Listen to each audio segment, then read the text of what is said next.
202. I believe it's Solomon, DC. What's up, man? Hey, Ben, that's so much. And I'm so happy this conversation is happening. I came in a few minutes late and was afraid I missed stuff, but I just got so much. And my main thoughts are on, I saw the video that this whole reparations thing came from before the backlash.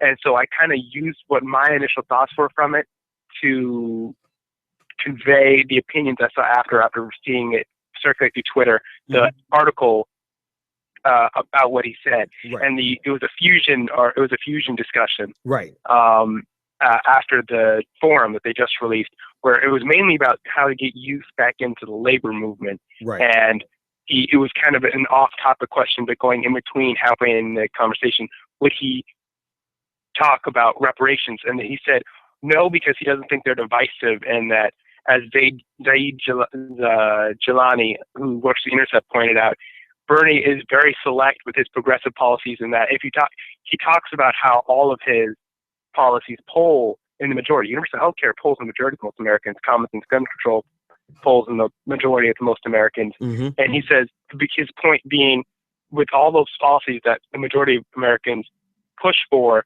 then what we need to do is get Congress to start representing the majority of Americans' opinion, and then through fighting against corruption and money in politics, if we get that done, then we can start pushing these policies through. But reparations only has a 15% approval rating with the American people.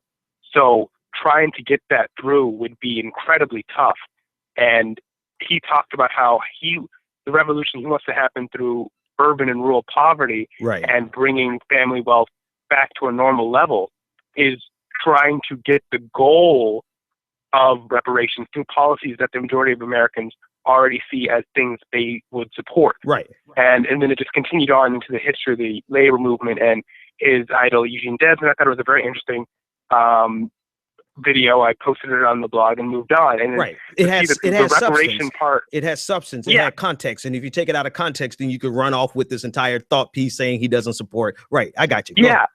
I was like so fast. This thought piece about just this one thing. It was like he doesn't like the direct reparation idea, and then like black academics coming out of nowhere. And then within hours, I just watched on CNN on I think our 6 p.m. news show, Brian Fallon, the director of Hillary Clinton's campaign, using that. He said, well, Bernie doesn't represent reparations. What kind of, they were using it. It happened that fast. Hold on. When was this? Was this tonight? Yeah, on CNN. Okay, tonight. so Brian, what's his name again? Brian Fallon. Brian Fallon. I'm horrible with names. Brian Fallon. And what position does he have with Hillary Clinton? I believe he's the either media director or campaign director.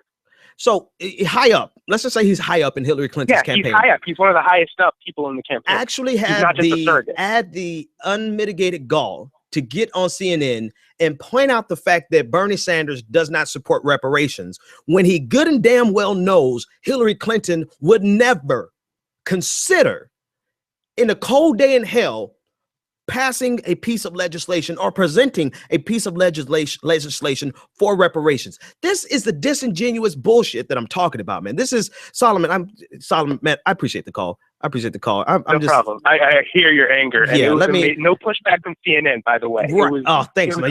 You're gonna compound it more. Now I'm gonna. Okay, thanks, Solomon. I'll talk to you next time, man.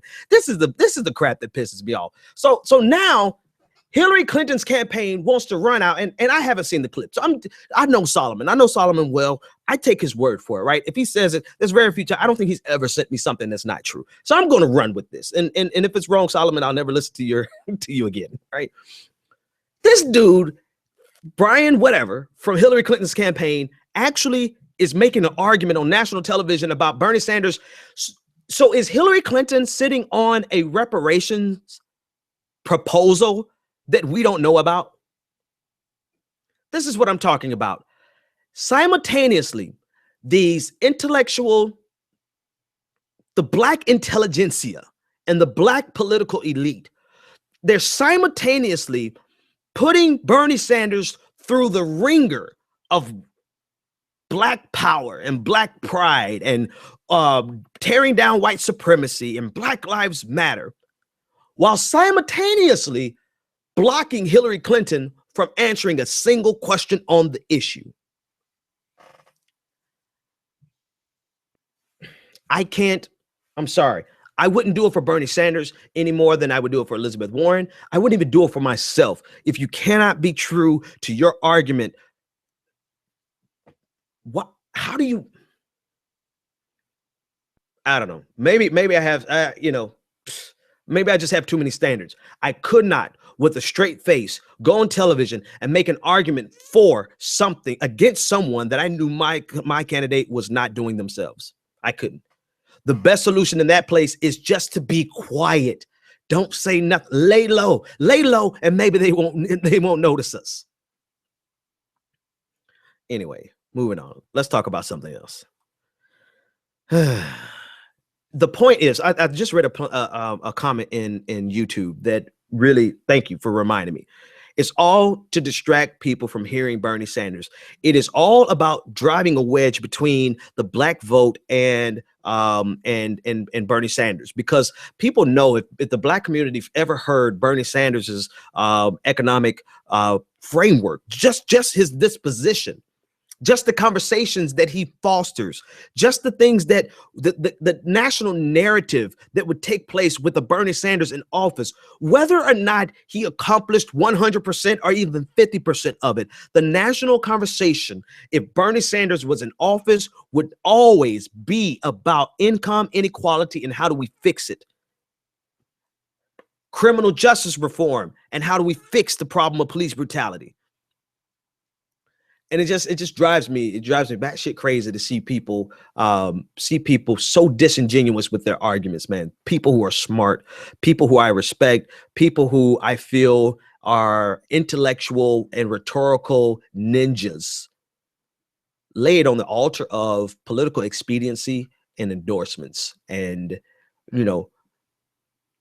not willing to challenge their own candidate. Like, I am willing to ask Bernie Sanders, why are you so bold on this, but not reparations, right? It's a valid question, but I'm not going to bother that man one bit until it's kind of like the conversation. Well, let me finish the last thought. I won't bother him one bit until Hillary Clinton answers everything that he has answered.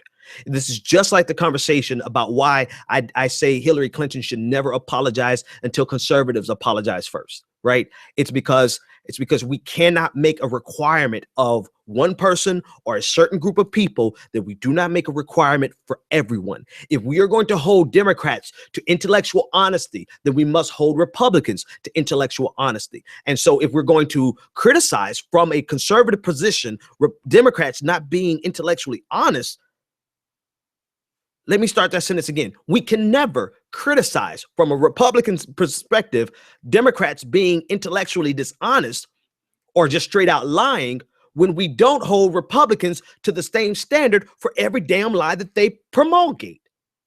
Likewise, I refuse to make Bernie Sanders beholden to black demands when we are not making those same demands on Hillary Clinton.